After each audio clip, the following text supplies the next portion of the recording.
Hello, everyone, and welcome back to another episode of Faithfully Engaged. Today, we have a really neat guest on. Her name is Kim. So let me shoot it to Kim and just, Kim, go ahead and introduce yourself to the audience and tell us a little bit about you.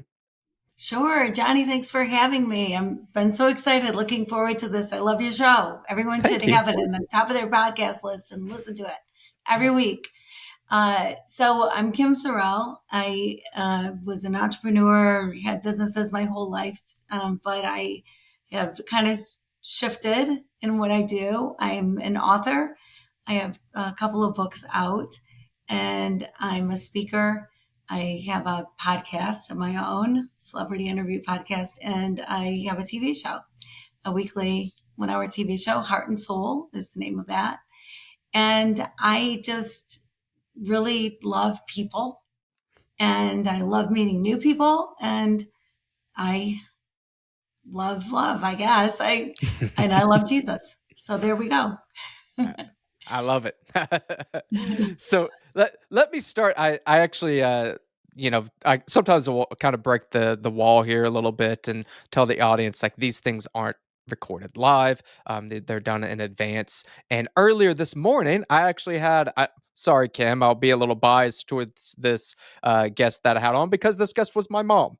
So she has kind of my favorite guest reward, I guess. But she is an author as well, and she was kind of talking about her book process and everything. So, since that's kind of fresh on my mind, I'm kind of curious about your journey of being an author. Is that something you've always wanted to do? Did it just fall in your lap? Like, kind of just tell the audience how you became an author. Well, I've always enjoyed writing, but never dreamed of writing a book. Hmm. But then I kind of just stumbled into it. I was diagnosed with breast cancer. And when I was, my first place I went was the bookstore. And everything seemed to be medical, completely medical, or very depressing. And I wanted to know what it felt like. Did I have choices to make? What was it going to be like? And so I started writing really kind of as a way to update family and friends as well. I'm going to the doctor tomorrow, kind of thing. But before I knew it, 5,000 people were reading the emails I was sending. And it was just what I was going through and what was going through my mind. And I continued to write for a little over a year because other things happened in that year. 4 months after I was diagnosed, my husband was diagnosed with pancreatic cancer Hmm. and passed away 6 weeks after that. So I was writing during that whole period, and then I had people tell me it should be a book, and I'm like, yeah, right, whatever. But then I had somebody who I really respect tell me that it should be a book, and so that is my first book, Cry Until You Laugh. It's called because I believe that's what you have to do. You gotta cry and grieve, and but you have to give yourself permission to laugh again. And so that was my first book. My second book was much more intentional, but it's a journey that I took that I would have taken whether it became a book or not. It was a journey I needed to take for myself.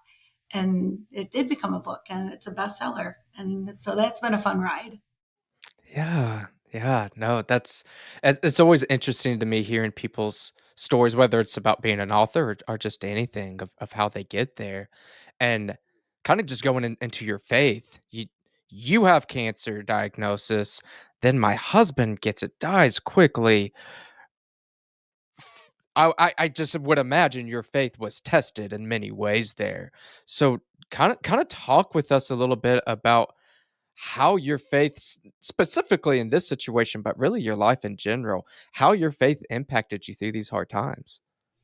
Well, it's very interesting. My husband was the greatest guy. We had a great marriage and planned on being that couple in our 90s, sitting on rockers, sipping lemonade on the front porch. You kind of think that you know what your future is going to hold. We'd just become empty nesters. We were looking forward to that. I'm not sure why, because we love our kids, and I don't even know what empty nesters do, but whatever it is, we were excited to be doing it. And so life, we were in a good place. I was 47 years old and thought I knew what my life was going to look like. And my husband was that guy who'd get up at 5 o'clock every morning and be on his face before God. He chased God. He Mhm. just always wanted more and read his Bible, did a devotional every day, and just this true blue, incredible guy. And so, one thing that happened is right after I was diagnosed, before anything with my husband, people would say to me, well, why you? And my response was, well, why not me? I don't think God is up in heaven saying, you stole that pack of gum when you were in seventh grade, so I'm going to smite you with cancer when you're 47 years old. I don't think it happens like that. I think it can happen to anybody at any time. And yeah, absolutely. It can test your faith or it can strengthen your faith. I think you get to decide.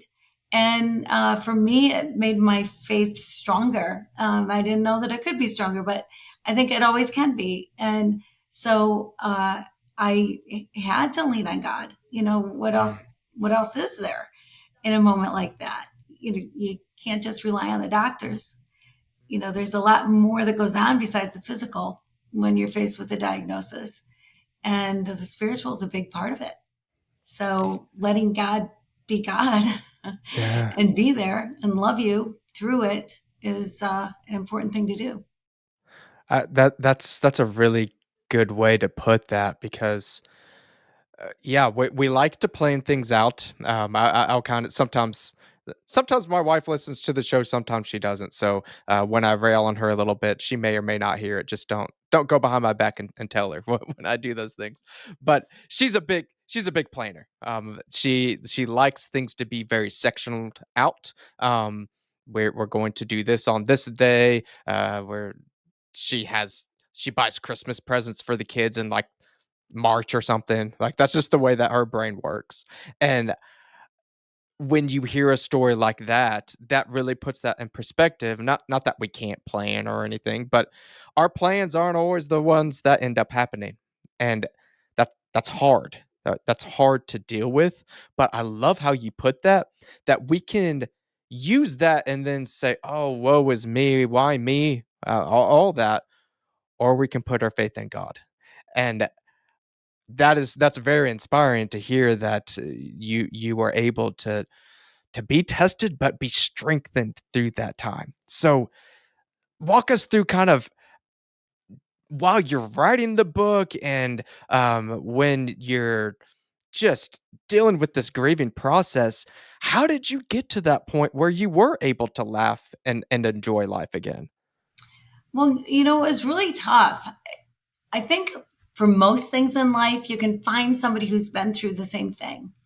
But I have yet to meet anybody who Mm, had cancer and then 4 months later their husband is diagnosed. And my poor husband, he started having stomach issues shortly after I was diagnosed and went to the doctor and he said, oh, take some Rolaids, it's mm, because you're nervous about your wife, whatever. And went back 2 months later, take some Rolaids, went back to a gastro specialist. And unfortunately, I was having a complete hysterectomy because of the kind of breast cancer I had. I mm. was having that done the next day and a colonoscopy. So, for anyone who's had a colonoscopy, you know that you don't leave your home the day before because you have to be close to your bathroom. And so I couldn't go with him to his doctor's appointment. And I'm the mouth. And he's just this nice guy. And if they say this is what it is, he's like, oh, okay. Instead of saying, wait a minute, run a test, do something. And so he came home from there and the gastro specialist said the same thing, take some Rolaids. And so then I had surgery the next day, so I couldn't do anything about it. But I woke up a week later, exactly a week later, and I'm still in bed at that point in Mm, time, recovering and wearing pants with elastic and watching Grey's Anatomy reruns or, whatever. And my husband was in bed, which he never is because he's gone by then. And he just was so uncomfortable. And I said, well, that's it. You're going to the ER. The they'll run a test, they'll do something. They're not going to just send you away. Mm. And so he did. He went to the ER. But he was this rule follower kind of a guy. So when it said no cell phones, he took that seriously. So I waited and waited for a phone call, and he finally called. And he said, well, I guess they're going to keep me overnight. And I'm like, keep you overnight? They don't keep anybody overnight. So I jumped into clothes, that normal people wear. And I hopped into my car and in my Vicodin induced state, drove like a madwoman to the hospital. And I was almost there when the phone rang again. And he said, I guess there's a spot on my liver. I'm like, spot on your liver. I just started weeping. I just started Mm. bawling.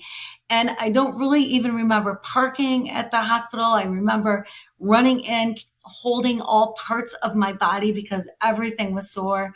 And because I'd also had a complete mastectomy, and everything was sore. And I ran in, and they told me where he was, and he was behind a curtain.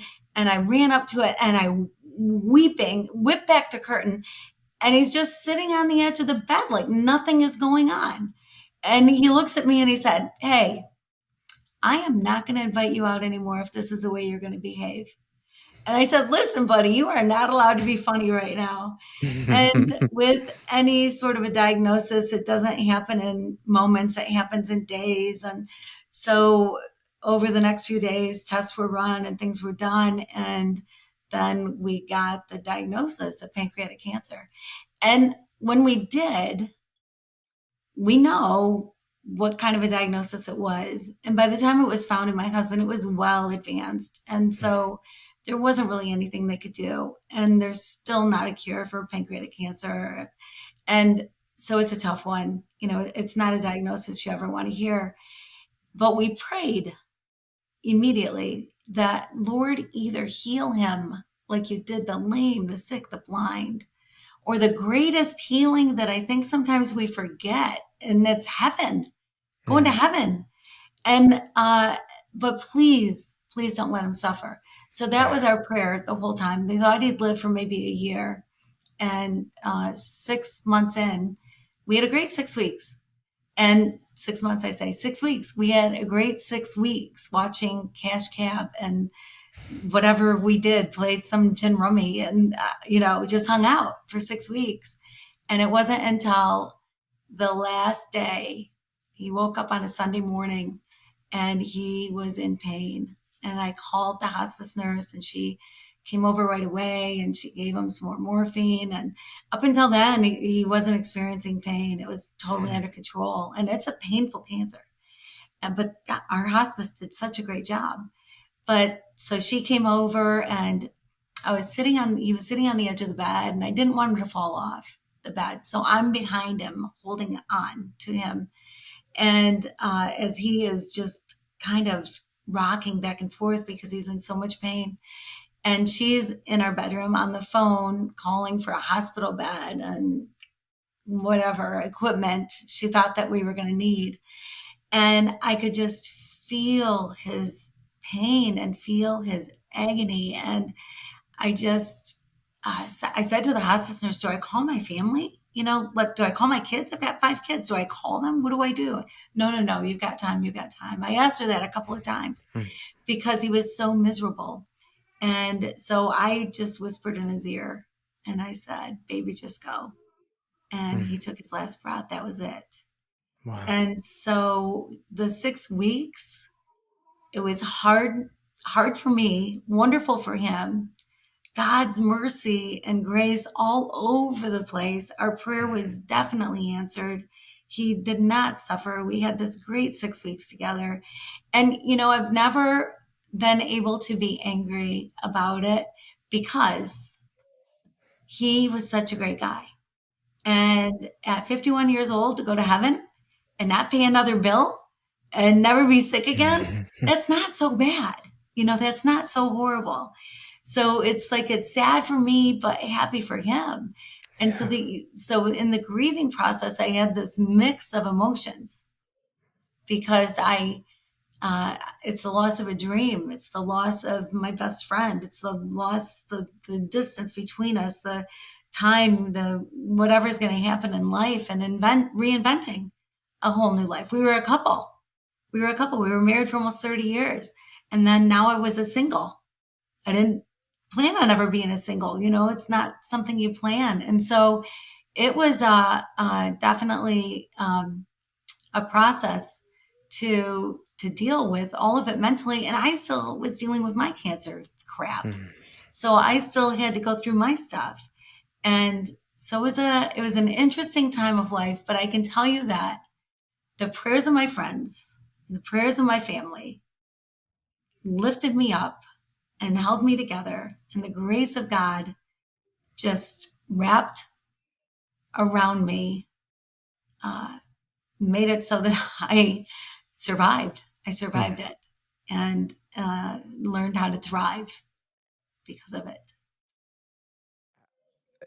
Just a really incredible story, one that, um, is certainly filled with sadness, with grief, all of that, and at no point, whether you're in your 40s or in your 90s, when you lose a spouse, especially, or someone close to you, it hurts. But what I've really liked about that is for one, you leaned on other people, which is a key tenet to any type of grieving, yeah, to not do it completely on your own. And two, you both structured your life in a way to be God honoring, God fearing. So when tragedy strikes, when bad things happen, you just act. You pray. You know that death is going to happen to all of us. So I recently had another guest on recently that was talking about dealing with kind of tragedy and hard things in life, and he likened it to a football game where if somebody's running down the field and they see somebody coming at them and they can brace for the hit, it doesn't hurt as bad. Like yeah, it hurts, but it's not like when somebody comes out of nowhere and just sucks you down really hard. And in a sense, that's what happened to you. You weren't prepared for any of that, but not really. Like, even though you weren't prepared for that one individual situation, you and your husband had faith in God and had faith that He was going to provide even in this incredibly hard situation. So, yeah, it hurt, but not to the degree of somebody that I think is unbelieving or a spouse that's unbelieving. That's a different level of grief. So, what a great story there of for the listeners of not saying that you're going to face what Kim has faced, but you're going to face something. So don't wait for the bad thing to happen to then deal with it. Like get your life in order now, and that's going to help soften that blow when something does happen. I love the football analogy. I think that is so true. And we did have time. There are accidents that happen. There are things that happen that just out of the blue you lose somebody, and that is such a sucker punch. And my husband and I talked about that a little bit. What's an easier way to go? If you're going to go personally, Lord Jesus, if I could just go in my sleep, I'd be the happiest. That would be the best way, but to know that you're going to go and for your family to know so you can kind of say goodbye, say anything you feel like you need to say, I guess, of whatever it is, or the accident, the right now you're gone. And I think for the Mm. person, the right now you're gone is probably the best way. But to be able to spend that time with my husband was a gift. Yeah. It was just such a gift from God. Yeah, and I love the fact that you're able to see things like that. So often we look at death, and I think some of it is just our own lack of understanding of love, which is going to get into kind of our next conversation there of what love really is. Love from God, love to our spouses, to our kids, that we only see it in the temporal right here and now, and if they die, then that love is gone and it's just the end of the world. And that's very short sighted, that you're not getting the whole picture. Yeah, it hurts. I will never tell anybody otherwise that It shouldn't hurt to lose somebody, but we need that full context. So, with that in mind, you loved your husband to death. You love God, but in general, just taking it broad, what does that word even mean? What does it mean to love somebody? It's such a great question, and one that I wanted to know the answer to, because I wanted to honor my husband. You know, you see sometimes people getting stuck in grief, and I didn't want to get stuck in it. Mm, There are times that I still cry, and that's okay. You can. If you need to cry, you should cry. We're pretty good as a group of people. I think, especially as Christians, we can be pretty good at judging people's grief and deciding for them when they should be out from under the depths of it. And everybody grieves differently. And somebody wrote a book years ago on the steps of grief, and people feel guilty if they don't go through them, and people are upset if somebody isn't happy right away. There are so many things, but I encourage you, don't judge people's grief. mm, Let people grieve the way they grieve, and however that is for them, it is for them. And the best thing you can do is just be around them, help them through it, and without any judgment. But yeah, so you do have to figure out a way to get out of it. You got to come out from under it at some point. And so I wanted to really honor my husband with my life, because he honored me when he was here, and I loved him dearly. And so I just thought, well, gosh, going forward, how do I know that I'm doing everything I can to do it right? And I just thought, well, God is love. So if God is love, like John says, God is love. If God is love and we're created in his image, then it would mean that we're love, mm. that we are love. It doesn't say God loves, it says God is love. So love is something that you are, that would mean. But what is it really? I think you put five people in a room, you might get five different answers to that question. Or people really Christianize it or Biblize it and say, well, there's this kind of love, that kind of love, that kind of love, that kind of love. Well, for the average human being like me, love is love is love. Like, what does it mean? And so I decided that I was going to go on a year-long quest and search of the true meaning of love. And I'll tell you, I have a hard time committing to an entree when I go out for dinner. So to commit a year to something was a stretch for me, but I decided I was going to do it. And most of the time I did it, I was in Haiti. And I'll tell you, the things that I learned about love are different than I've ever been taught, things I've never heard before, things that are life changing and world changing. And so now I'm so excited about what I know and what I can share with other people, because now I see other lives changing as well. I I want to get more into love itself, and I know I mentioned to this to you real briefly just when we first were talking to each other that I went to Haiti myself in 2010. I don't remember exactly how long the timeline after the earthquake it was, but pretty soon after, and certainly saw a lot of impact, that definitely some memories and things like that that kind of shaped my worldview. So I was just curious a little bit more on specifically that trip to Haiti. Of first off, what was that like for you, and how is that still impacting you today? Yeah, well, I run a nonprofit organization, and I did before I was diagnosed and stepped down from that position because I couldn't have done what needed to be done for the organization and go through the things I was going through. And so when I was able to go back to work, I wasn't sure if I was going to go back into my businesses, but I had people running them. I really didn't have to. I didn't know what this life was going to look like. And so I kind of wanted to take things slow. And I happened to run into a man who was running an organization my father and I had started 10 years before. And I said, hey, do you need any help? What about bookkeeping? And he's like, oh, yeah, gosh, yeah, we could use bookkeeping. And so I started on January 1 of that year as part-time bookkeeper. And 12 days later, there was an earthquake in Haiti that killed 200,000 people. And I went from part-time bookkeeper to 24/7. And within a couple of weeks, I was in Haiti. And then for the next several years, I spent at least part of every month in Haiti. And I'll tell you one thing about going back to grieving for a second is I've never been told this or read this, but man, service is the greatest healer of grief. It is the greatest healer of grief to get out of yourself and out of your head and serve other people. Oh my word, there's so much healing in that. You can't Mm. outgive God. You can't. It's impossible.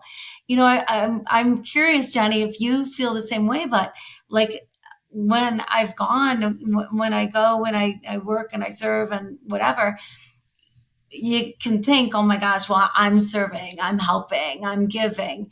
But what you get in return is so much Mhm. greater than what you can possibly give. It's like you just can't outgive God. And so there's such healing in that. Did you experience that as well? No, absolutely. Both from my trip there in Haiti, and I've been on some other mission trips as well.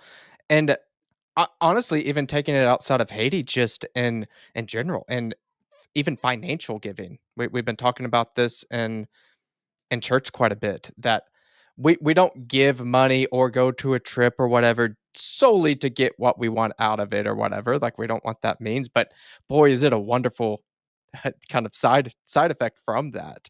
And I see that in my own personal life of just that gratitude and just impact of, yeah, serving really does, it does make me feel better, and it's great to see what God is doing in all these ways that are way above my comprehension. And I loved what you were saying about grief. And we can see this in, I see this with some of my clients, not just with grief, but also with depression and just kind of mental distress in general, that I try to be careful with my words here because I don't mean it in a derogatory way, but depression, grief, things like that, they are self-focused in nature. And I don't mean that of somebody just, oh, are asking depression on themselves, or they are asking for grief. They're just feeling sorry for themselves. I'm not trying to say that. It's just it keeps you trapped in your head. And that's the anguish of grief and depression, is we feel like a prisoner up in our head, and that we don't want that. Serving, like you're saying, being involved in other people's lives, what a wonderful healer, to be able to get me out of my head and realize there are other problems out there, and it's not just me that's going through a hard time, and I can impact other people. So yes, I answer to your question, I absolutely saw that in my trip to Haiti, but also in other aspects of my life as well. Yeah, yeah, yeah. So that's why Haiti. I mean, I happen to be working in Haiti. That's where I was when I decided to do Mm, this year of living love, figuring out love, and I took 1 Corinthians 13. Love is patient, love is kind, does not envy, does not boast. And I decided I would take one word a month and figure out, well, what is love that is patient? What is love that is kind? mm, And the first thing I figured out is there are 14 is's and isn't of love in that chapter. And so it took me a little longer than a year, but I did it. And I also figured out that every single one of those words, when you put love is or love is not in front of it, it totally changes the meaning of the word. And so every month I was blown away. And so I wrote, and I would write at the beginning of the month what I thought it was going to be. We know what patience is, we know what kind is, whatever, what I thought it was going to be, what I thought it was going to look like. And then I write the story of what brings me to the conclusion of what that love really is. And it's like God had to hit me over the head at the end of the month. I'd be looking for it all month and looking and looking, and I'm sure it was right in front of me, but something big would happen. I was chased by a motorcycle gang. I slept outside with tarantulas and snakes. I mean, something big would happen and I'd go, oh, okay, now I get it. Now I get it. It was crazy, crazy time. Yeah. Yeah, that I think that, kind of a principle from that is, yeah, don't tell God that he can or can't do something, or the kind of the big one is, don't pray for patience unless you really wanna experience that, and he will show it to you. Right. Yeah. And yeah, you hear that a lot. But patience and love that are is patient are so different from each other. Mm, You know, patience, you're not mad because your 5-year-old can't find their shoes and you're trying to get out the door for church on Sunday morning, or you're not stomping your foot because you're ready to go and your wife's mm, still putting her makeup on, or, whatever. That's showing patience. But love that is patient is different than that. And we're supposed to love everybody, right? I mean, in Leviticus it says it. It's not just something Jesus said, but that was his big message, was love and peace, and we're supposed to love each other. And so love that is patient would say that when you love somebody with love that is patient, you recognize that this is the most important moment of your life. What's in the past is in the past, and what's in the mm, future is yet to come. This is the most important moment. And so when you love with love that is patient, you are fully there. You're fully engaged. You are actually listening. And I'll tell you, I stunk at this. I was horrible at it. I thought I was this great multitasker. I could be fully engaged in a conversation, thinking about a meeting I had later and who needed to go to soccer practice and what I was going to make for dinner, and be fully engaged at the same time. And I am not that superwoman. I don't have that superpower. And I don't know that anybody does. But when I trained myself, because man, this took a lot of practice. This took me a lot of practice.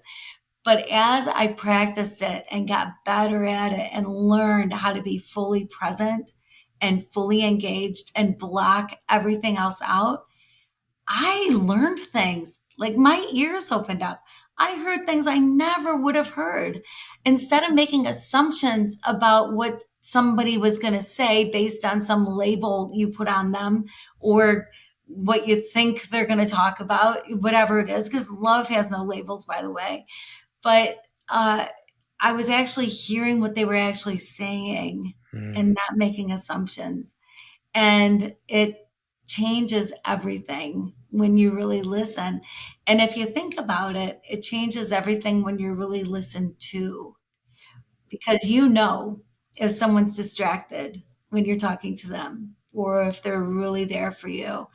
And love is there when you're truly there for them and they're really there for you.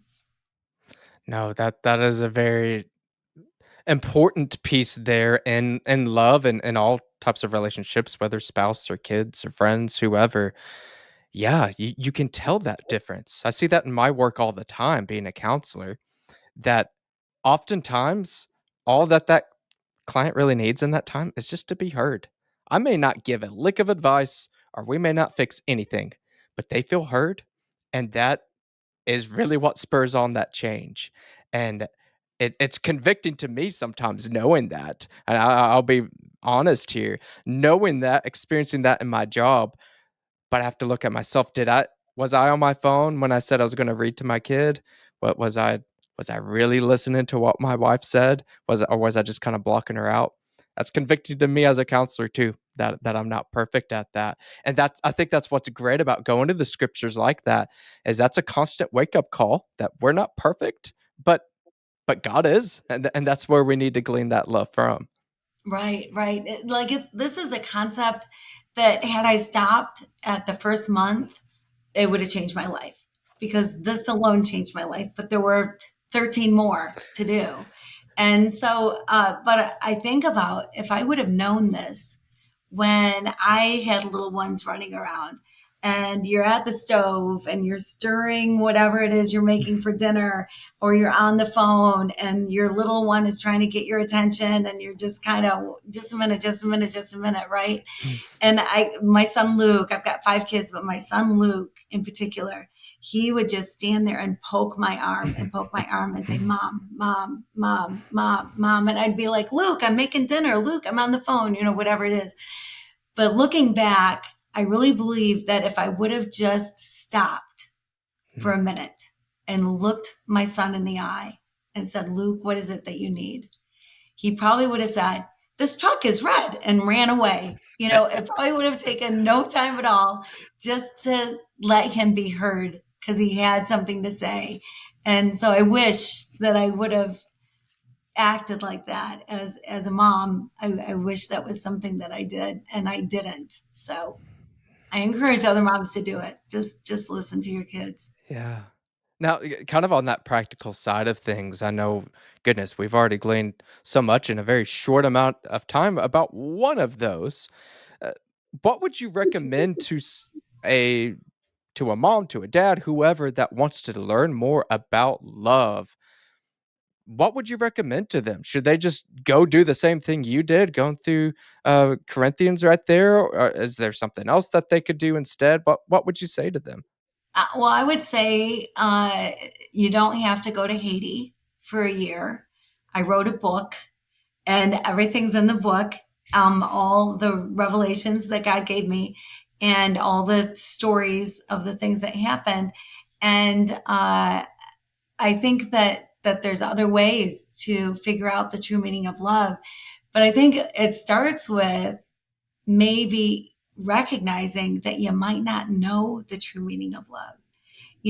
Think about where are we taught love? We're taught our parents, our grandparents, whoever, who are taught by their parents, their grandparents, and not everything done in the name of love or is called love really is love. And it's certainly not the kind of love that God is and that we should be to others. And so, figuring out even just the what love really is, we like to think of it sometimes as an emotion, a feeling, right? But you watch a scary movie, that night you go to bed, you hear every creak, every bump, everything, and you're scared, right? It's dark and you're scared because of fear, because of the movie, but you don't live in that. You don't live in fear, but you live in love. Love is who you are. It's who God is, and it's who you are. And so it's all encompassing. It's not a feeling, or we talk about falling in love, right? Oh my gosh, you meet the person of your dreams and you just can't wait to marry them. You can't wait to walk down that aisle and say, I do. And you're so in love. And then you go on this great honeymoon and everything is wonderful. And you get home, and then he leaves his dirty underwear on the bedroom floor. And you're thinking, why did I marry this barbarian? Like, what was I thinking? Do I really love him? What is that? Well, because we associate sometimes love with what we get out of it, what people, other people's actions. Well, he's still the guy that you love. He's still the guy that you said I do to. That's who he is. He's not throw my dirty underwear on the floor guy. He's Tom or whoever he is. That's who he is, the man that you know. And so you got to separate that, understand what love really is, and don't withdraw what you think is love because of what somebody does. Mhm. Because your kid makes you mad or your spouse makes you angry or whatever it happens to be, the love shouldn't leave. The love shouldn't be affected.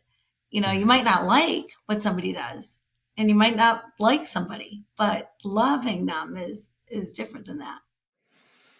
Yeah, that really takes it into a more uh, deep level. It's more in depth to look at it that way instead of the individual actions. Your uh, dirty underwear story kind of hits home a little bit with my wife and I earlier on. It was socks, but uh, I had lived either alone or with some bachelor friends for several years, and of course, like when I had dirty socks, if they made it in the dirty clothes hamper, great. If they were close, that's fine. That's just the way I was kind of used to living.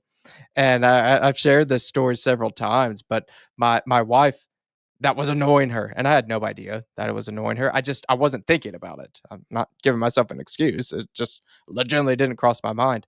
And instead of what you're saying there of, man, Johnny's just this big slob. How could he be this way? All that.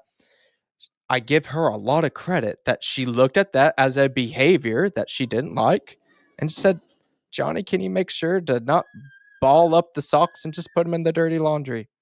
I'm not going to say I've been perfect at that since then, but a whole lot better than I was. But that took her understanding of this is an action I dislike and I'm going to tell him about it. And looky there, it's not that big of a problem. But as long as that was a bit of my character and who I am, I'm just this dirty slob. Yeah, that would have impacted our marriage. And how sad would that be about something so minor to have such a big rift? But that absolutely could have happened. Yeah, and it's easy when you're first married, when you're newly into it. It's so easy to get annoyed over things. We all go into relationships with habits and the way we do things and the way we want the glasses in the cupboard and the way we want the dishwasher loaded or the toothpaste tube squeezed or whatever it is, and you learn to work with each other. And it's there's a learning curve there. It takes a minute to get used to each other, get used to living together and being together all the time. And so showing each other the kind of grace that you want to be shown is a good idea. Absolutely. And again, just another personal example that we're feeling that more so, not as much in the marriage, but as with kids, as you well know, kind of the example you said with your son. Um, I kind of haphazardly, and I came back and corrected this. My daughter was kind of having just a fit. She's three. Three. If you haven't had a 3-year old, they have fits. That's just part of what they do sometimes. And I kind of haphazardly said this joke just to my wife of saying, if only we could take that, uh, uh, I forgot exactly how I phrased it, but that iron will that she has, that strong spirit away. If only we could do that, then we'd be fine. And I quickly corrected that because one, that was kind of a bad joke to say, just kind of not good taste, even with her out of the room. But it's not true. Like the problem is the fit that we're having. The fit that was I don't even remember what it was. It was something really silly. But look at that. God gave her that strong will. And I think God is going to use that strong will in a lot of great ways. The problem wasn't her strong will, it was how she was using that strong will. And it's our job as parents to be able to shape that strong will into something that will be productive down the line. But if I have that narrow focus of love, that narrow focus of what my role of a dad is just to yell at her and why are you beating the door or whatever she was doing, and then that call that good, we're not getting at the heart of it. And that's what I love about what you're looking at there with love is don't take the cheap, easy Hollywood route that they kiss each other at the end and yay, everyone's happy. No, love is so much more than that. It is. It is. Going back to the things we're taught about love, one of the things that you hear is that love's a two-way street, right? You hear that, and it's not true. It's absolutely not true. Love is on you, period. It is on you, period. When you bring that baby home from the hospital, you remember the days, right? You bring the baby home, you have 100% control. You decide when the baby eats, when the baby takes a nap, when the baby has a bath, you have 100% control. But 6, 7, 8 months later, all of your Tupperware is all over the kitchen floor. Pots and pans are banging. You realize you have lost all control. And I'm here to promise you, you will never get it back again. You will never get it back again. You only control yourself. You have no control over anybody else. And so if you are giving love with the expectation that you're going to get love in return, first of all, it's probably not going to come back to you the way you think it should.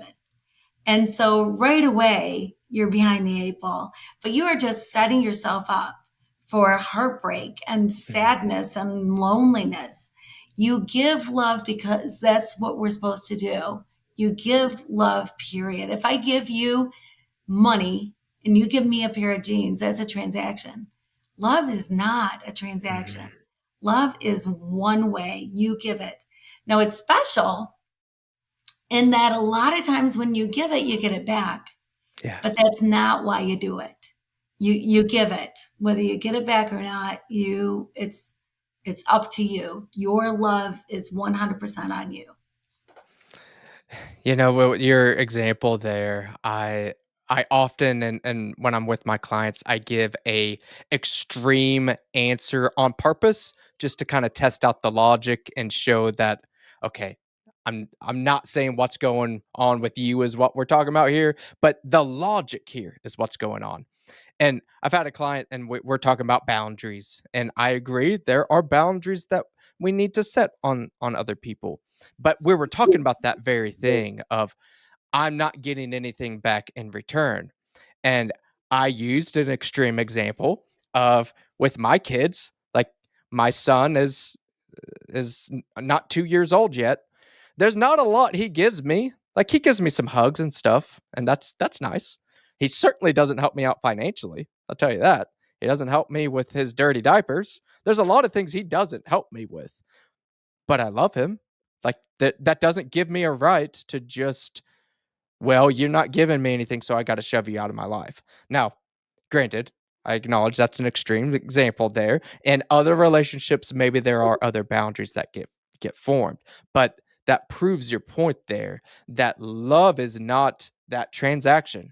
I don't wait for the day that my son can pay me back for all the finances that we give into him. No, I love him because he's my son. That's it. There's nothing else that he earned that love. He's my son and I love him. And we need to think of that too, of us being God's creation. We have worth not because of these great acts that we've done, because we've proven our love. No, we have worth because he made us. And how wonderful that not only did he make us, but as Christians, we believe he sent his son to die on the cross and die for our sins. That's incredible. That gives us worth, that gives us love. Let's point in that direction instead of the kind of the woe is me, they treated me bad, so therefore everybody hates me. And not to dismiss that bad things happen or that we can't be frustrated at other people, but again, that kind of turns inward real quick and we look at myself, my needs above everybody else. And again, we're not getting love in that situation. At best, we might be getting a transaction, like you said. Right, right. And God doesn't love us because we love him back, right? I mean, not we don't all love him back. And we don't Yeah. all love him back every minute. So, if we're talking about the love that God is being that love, it has to just go outward. I had this moment in my marriage early on. I had a couple kids and diapers, whatever. They were young and I was doing everything. I was doing all the laundry. I was making dinner every night. I was changing every diaper. I was taking care of the house. I was doing it all. And my husband would come home from work and he would go sit on the couch, put his feet up, and then he'd wander over to the dinner table when the food was on the table, and then he'd eat, and then he'd wander back over on the couch, maybe lay down, take a nap, turn on a football game or something. And I'm thinking, well, what the heck? He's just given me more work because he's given me more laundry. Like, who is he to me right now? Like, I was looking at him like he was just a paycheck. Like, where was his value? What was he giving me? What was he adding to this relationship? And maybe my life would be easier without him. Maybe that relationship had run its course and I needed to walk away. I mean, I really thought about it because I was doing it all. I was overwhelmed and doing it all. But then I stopped and I thought, I want a great relationship. My parents did not have a great relationship, and I did not want the relationship my parents had. I wanted a great relationship. I wanted a great marriage. And I knew that if I wanted one, that it's up to me, that it's up to me. So I decided in that moment that I was going to do everything I could to make my husband happy, no matter what it was, everything I could. And I didn't put a timeline on it. I didn't say, I'm going to do this for 4 weeks.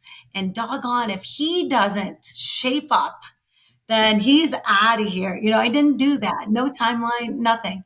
I just decided this is what I was going to do. I was going to make him happy. And so I'd write a little note before work, or I would buy his favorite treat at the grocery store, just kind of whatever it happened to be. And things changed. And it didn't take that long for things to change. And of course, he saw that there was a difference. He felt the difference, even if he didn't know the difference. He felt the difference, and his heart softened toward me. But the biggest change was me and my heart, because I loved doing things for him, because I love him. I loved doing those little things. I loved doing that. I loved creating romantic moments. I loved all that stuff. And he always said that he wasn't romantic because he was left-handed. I don't think that's really an excuse. I just think some people are and some people aren't. And sometimes I want romance. I love romance. So at first, begrudgingly, I was the one to create it. And then I realized, no, I love it. So it's so Mhm. fun to create it. And he really enjoyed it when I did. But he was happy as a clam, just cuddling on the couch watching TV. Like, he didn't need the candles and the rose petals. He was fine without it. I needed it. So I was the one to create it. But I loved my husband so deeply after that, after making the decision to do it, to really just be that one-way love that love him. Mhm. So often, you talk about turning inward, right? Things that are inward and in our head, not in our head, like they don't exist, but being in our own head. Mhm. And it can be so easy to say, well, what am I getting back? What's in it for me? And when you go to work, you do that. You say, well, what's in it for me? And they say, well, you're going to get this much pay. And you go, oh, okay, then I'll do it. But love isn't like that. Love doesn't work that way. Love is just something that you give. And when you do, when you live love, it's happy. It's joyful. It's not begrudging. Love doesn't envy, doesn't boast. It's not proud. It doesn't easily anger, right? None of it doesn't keep a record of wrongs. All those things that love doesn't do. But what love does do is love. Mhm. And it's just such a happier, more freeing way to live. Yeah, absolutely. Absolutely it is. And I think that's a big point there too, is it's freeing. It's actually freeing to get out and to serve others, to love others, because we're not in chains in our head, like you're saying there. And I think that's something that as spouses, if you're in a marriage, but again, not just in marriage, that love goes well beyond just marriage, but asking yourself, what can I do about it? What's something I could do to make the situation better? So much healthier than just living in your head of, oh, why didn't they do this? Why did they do that? Recent book I read, it's actually kind of a compilation of sermons by Martin Lloyd Jones. It's called Spiritual Depression. And he has this wonderful line there that talks about we need, instead of listening to ourselves, we need to talk to ourselves. And what he means by that is, instead of just listening to all those thoughts in your head of all those emotions, oh, I can't believe he did that. I can't believe she said that. If we trust our hearts and believe all things in our head, we're going to get somewhere nasty pretty quick. But instead, talk to ourselves. What do we know that is true? What scripture and aligns with what love is? Uh, you have lived that. You know what that is. Talk to ourselves. Talk that truth into ourselves. Going to lead to far better results than just that typical, kind of do what you love, trust yourself, all of those things. That doesn't lead to very good results. Right, right. I It's so true. And I love that line too. I love that. I love that you should talk to yourself. I love that.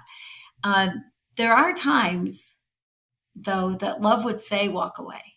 Mm, Like if mhm, you're being abused, if you're in an abusive relationship, if you're in a dysfunctional relationship that is not healthy, by staying, you're enabling the person that you're with to continue in that behavior.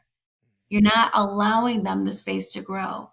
And so there are times that love would say walk away mm, because you love them, you walk away, which is counterintuitive. We think we have to stay, especially as Christians. Oh my gosh, you can't get a divorce, or you can't leave them, you can't whatever, or, if you've got a problem with an adult child or whatever it happens to be, we think we got to stay, we got to stick it out.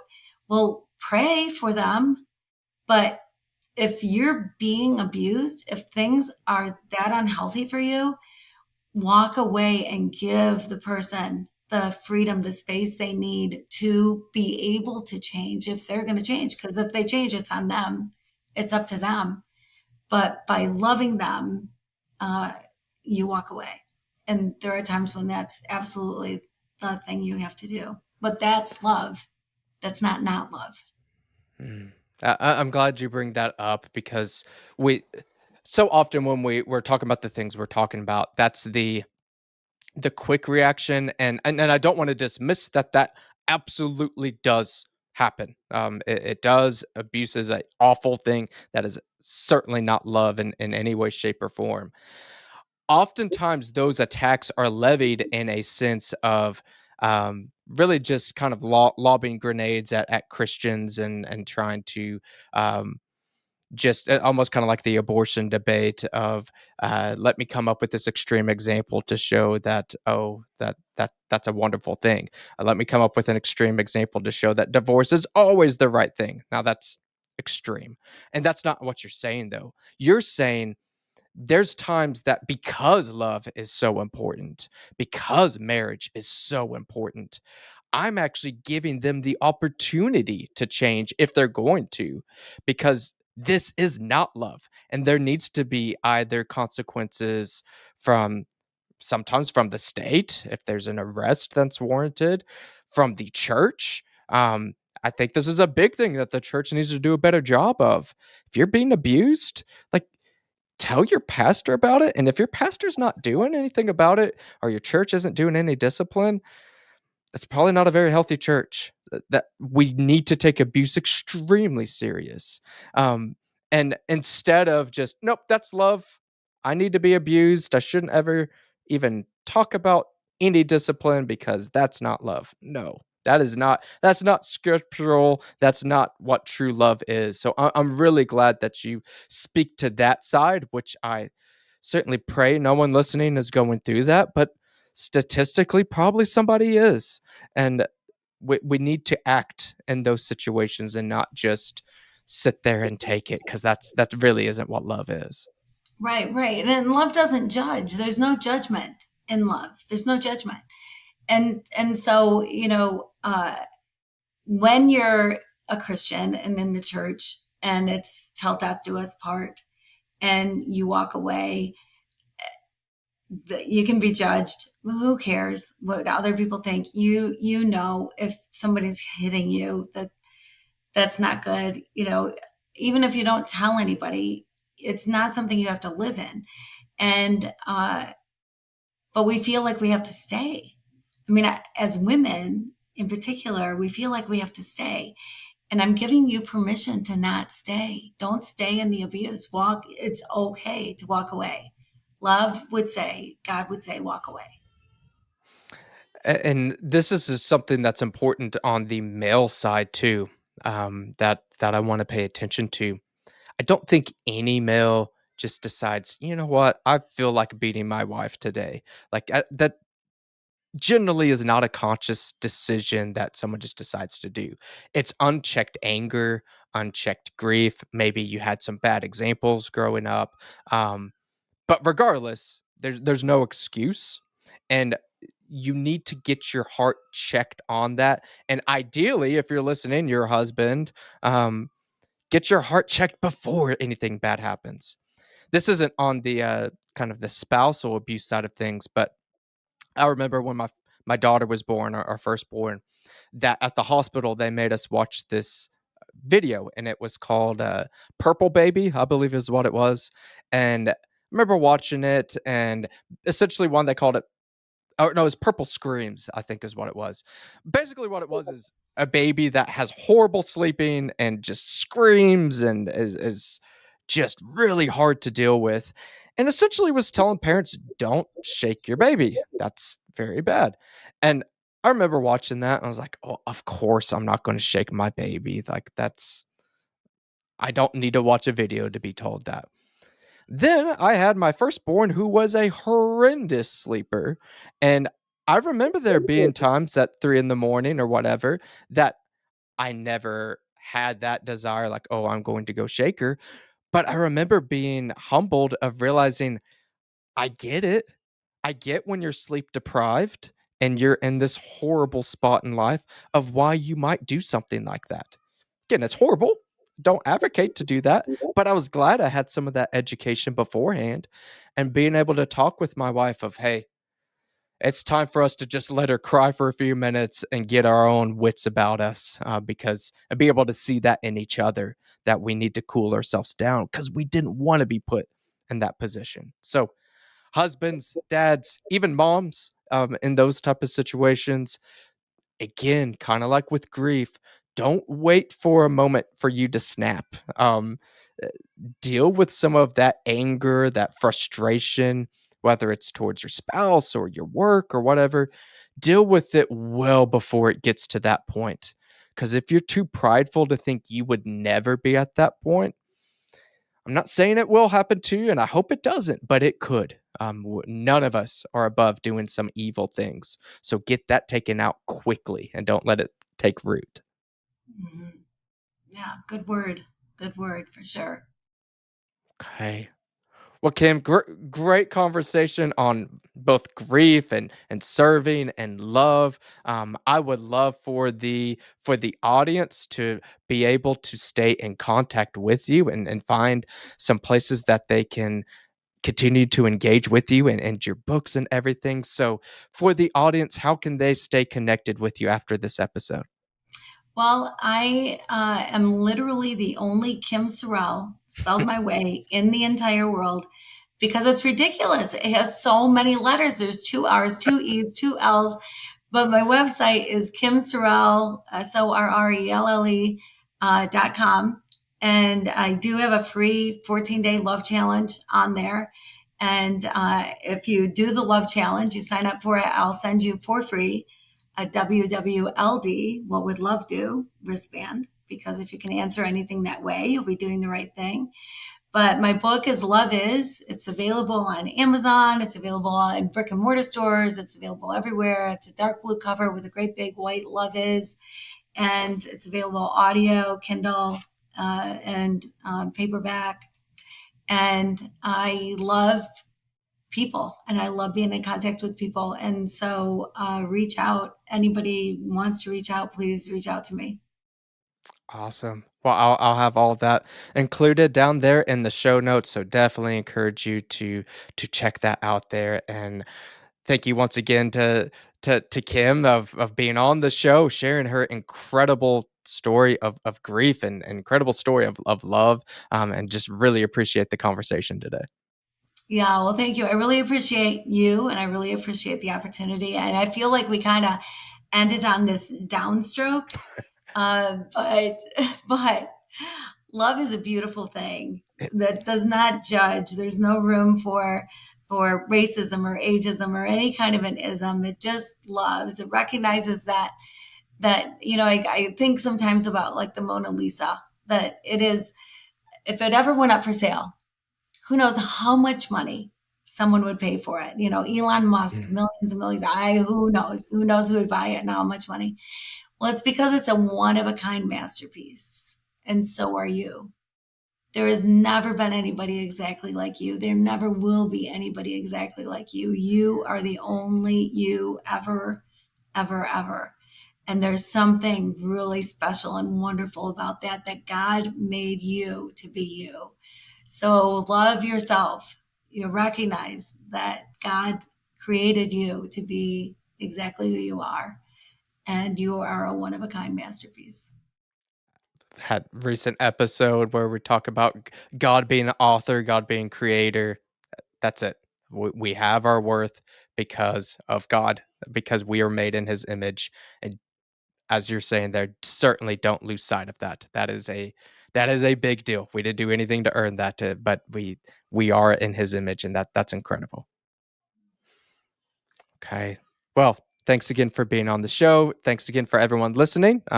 For continuing to listen and being engaged in this show. And let's just continue to fight for truth. And I'll see you on the next episode.